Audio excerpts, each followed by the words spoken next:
Guys, welcome back to my channel learn with Nitika. तो आज हम नई सीरीज शुरू करने जा रहे हैं। ये है ग्रामर की सीरीज। तो बहुत सारे स्टूडेंट्स ने मुझे कहा कि मैम आप ग्रामर पढ़ा दीजिए, पर इतना पॉसिबल नहीं हो पाता है, टाइम नहीं हो पाता है पढ़ाने का। तो मैंने सोचा कि इन ठंडियों की छुट्टियों को हम यूटिलाइज करते हुए एक ग्रामर की सीरीज ले आते हैं, जहाँ पर हम सेंटेंसेस और टेंसेस को कवर करेंगे। सेंटेंसेस पढ़ना इसलिए जरूरी है क्योंकि जब तक आपको सेंटेंस फॉर्मेशन नहीं आ जाता तब तक आप टेंस कैसे पढ़ोगे। और इंग्लिश स्पीकिंग के लिए, इंग्लिश राइटिंग के लिए, इंग्लिश को समझने के लिए आपको टेंसेस आना जरूरी है। जब आप टेंस पढ़ लोगे उसके बाद आपके पास एक्टिव, पैसिव वॉइसेस और इनडायरेक्ट एंड डायरेक्ट स्पीचेस होते हैं, जो कि सबसे ज्यादा इंपॉर्टेंट होते हैं इंग्लिश राइटिंग के लिए। ओके, बहुत सारे बच्चे हैं जो अभी हिंदी मीडियम में पढ़ाई कर रहे होंगे और उनको इंग्लिश मीडियम में भी होंगे, लेकिन उन्हें इंग्लिश लिखने में प्रॉब्लम होती होगी। तो आप इन वीडियो के माध्यम से और थोड़ा बहुत मेरा प्रयास रहेगा कि मैं आपको समझा पाऊँ। तो चलिए शुरू करते हैं। आज का हमारा फर्स्ट टॉपिक होने वाला है सेंटेंस का। सेंटेंस तो आपको पता ही होगा, अगर आप 6th 7th 8th स्टैंडर्ड्स के बच्चे हैं तो आपने सेंटेंस छोटी क्लासेस से ही पढ़ लिया होगा। आई थिंक 3rd क्लास से ही आपने सेंटेंस के बारे में पढ़ लिया होगा। फिर भी आज एक ब्रीफ इंट्रोडक्शन के साथ मैं सेंटेंस के चैप्टर से इस ग्रामर सीरीज की शुरुआत करूंगी। तो सेंटेंस क्या होते हैं? एक वाक्य, सेंटेंस को हिंदी में वाक्य कहते हैं, और वाक्य आपको पता है कि group of words is called sentence. क्या इतनी ही डेफिनेशन हो सकती है? क्या केवल बहुत सारे वर्ड्स एक ग्रुप में आ गए या 2 वर्ड्स एक ग्रुप में आ गए तो ये सेंटेंस बना देते होंगे? नहीं, क्योंकि group of sentence which make complete sense, यानी कि एक ऐसा group of words that make complete sense, यानी कि एक ऐसा समूह, शब्दों का एक ऐसा समूह जो आपको पूरी नॉलेज देता है, पूरी सेंस बनाता है, पूरी बात बताता है, उसे ही हम सेंटेंस कहते हैं। जैसे हम इंग्लिश में एक एग्जांपल लेते हैं, he is a good boy. अगर आपको केवल कहा जाए गुड बॉय तो इससे कोई कंप्लीट सेंस नहीं बनता है। भले ही ये ग्रुप ऑफ वर्ड है, लेकिन इसकी कोई मीनिंग है अच्छा लड़का। अब हम अच्छे लड़के के बारे में क्या बोलने वाले हैं, ये पूरी सेंस नहीं मिल पा रहा है हमें।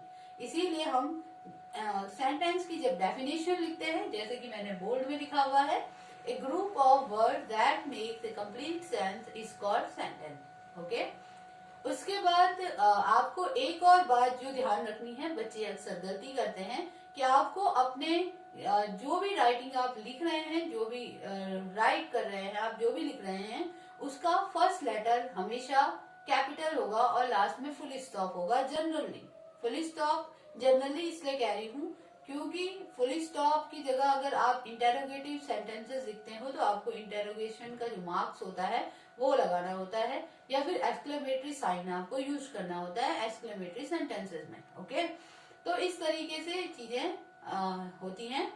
तो सेंटेंस की डेफिनेशन मैंने आपको बताई, a group of word that make complete sense is called sentence. Okay okay, तो काइंड ऑफ सेंटेंस, यानी सेंटेंस भी अलग अलग तरीके के होते हैं। कुछ काइंड ऑफ सेंटेंसेस जब हम पढ़ रहे हैं तो यहाँ पर 4 काइंड ऑफ सेंटेंसेस बताए गए हैं। ओके, मेनली जो सेंटेंसेस के काइंड होते हैं, यानी वाक्यों के प्रकार होते हैं, इंग्लिश में वो 4 तरीके के होते हैं।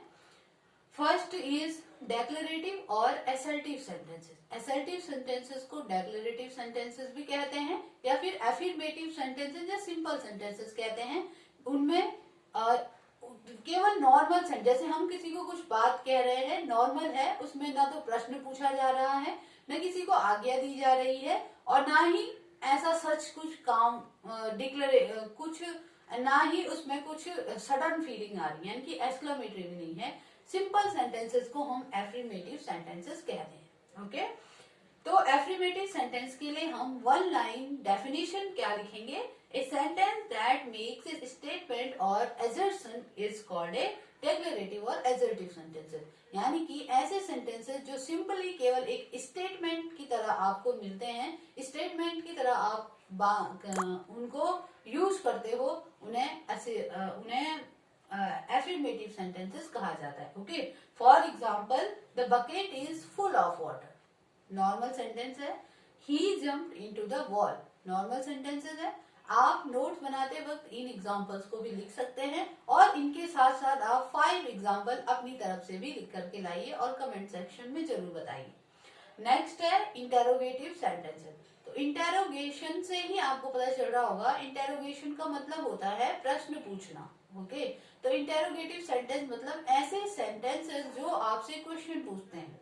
ठीक है, वो सेंटेंस तो है यानी कि पूरे मीनिंग के साथ, एक कंप्लीट सेंस के साथ वो आपसे क्वेश्चन पूछते हैं और आपको आंसर करना होता है। ऐसे सेंटेंसेस को इंटेरोगेटिव सेंटेंसेस कहते हैं।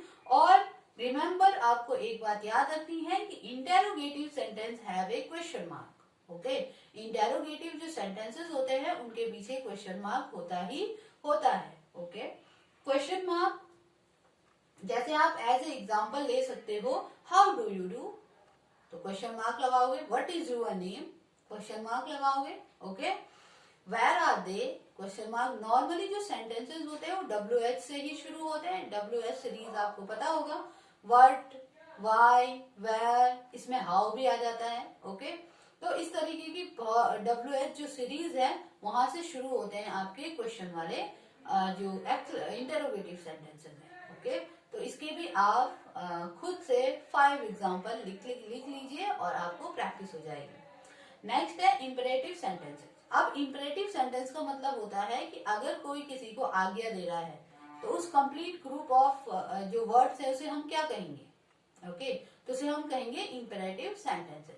ओके, ऐसे शब्दों के समूह, ऐसे ग्रुप ऑफ वर्ड जो क्या करते हैं, किसी को कमांड दे रहे होते हैं या फिर किसी से रिक्वेस्ट कर रहे होते हैं, ऐसे सेंटेंसेस को हम क्या कहते हैं, ऐसे सेंटेंसेस को हम इंपरेटिव सेंटेंसेस कहते हैं। जैसे कि लेट हर कम इन, उसे अंदर आने दो, या ऑलवेज रिस्पेक्ट योर एल्डर्स। जैसे इस तरीके के आपको कमांड दी जा रही है या आपको कुछ एडवाइस दिया जा रहा है या आपको कुछ अच्छी बातें बताई जा रही हैं, तो ऐसे सेंटेंसेस को हम इंपेरेटिव सेंटेंस कहते हैं। जैसे लेट अस गो, लेट हर कम इन।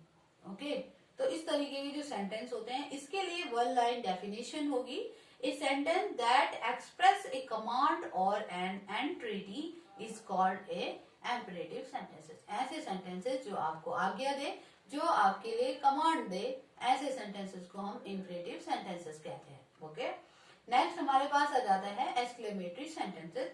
और एक्सक्लेमेटरी सेंटेंसेस के अंदर ए sentence that express sudden feeling. Okay, sudden feeling भी, जैसे आप सरप्राइज हो जाते हो या फिर आप जीत चुके हो, मैच जीत गए हो, या आपने बहुत अच्छा काम कर दिया है, आप पास हो गए हो, तो जो सडन सरप्राइज, जो आपकी सडन फीलिंग्स होती हैं, वो आप जिन सेंटेंसेस में एक्सप्रेस करते हो उन्हें एक्सक्लेमेटरी सेंटेंसेस कहा जाता है। और एक्सक्लेमेटरी सेंटेंसेस का भी एक सिंबल है, उसे हम एक्सक्लेमेटरी साइन कहते हैं। और जैसे oh it is too hot today, आज बहुत गर्मी है, तो आपकी जो फीलिंग्स हैं वो शेयर हो रही हैं इस सेंटेंस के थ्रू। तो आप ओ के बाद एक्सक्लेमेशन लगाएंगे and it is too hot today, उसके बाद भी एक्सक्लेमेशन लगाएंगे, जिससे हमें पता चलेगा कि जो भी कहने वाला है, जो भी बात कर रहा है, वो अपनी फीलिंग को एक्सप्रेस कर रहा है। जैसे alas the man died yesterday, इसके लिए कुछ कुछ वर्ड्स होते हैं एक्सक्लेमेशन को रिप्रेजेंट करने के लिए, अलग अलग सिचुएशन में अलग अलग वर्ड्स होते हैं। जैसे अगर आप कोई मैच जीत चुके हैं तो आप कहते हैं hurray we won the match. Okay, और जैसे आप कहते हो, जैसे आपको किसी को शाबाशी देने हो तो आप ब्रावो कहते हो।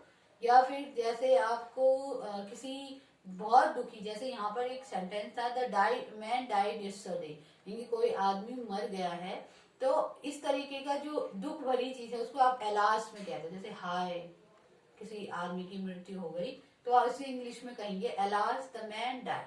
ओके, इस तरीके से।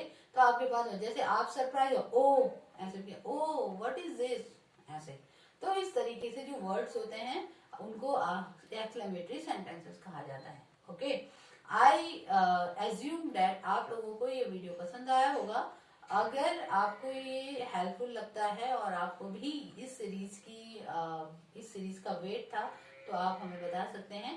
अभी हमने एक ब्लैक बोर्ड के इस बोर्ड के में ही कुछ रिप्रेजेंटेटिव लिख दिया है, लेकिन जैसे जैसे हम आगे बढ़ेंगे वैसे वैसे कुछ इम्प्रूवमेंट होता जाएगा। I am sure that you will also feel improvement in your self. Thank you.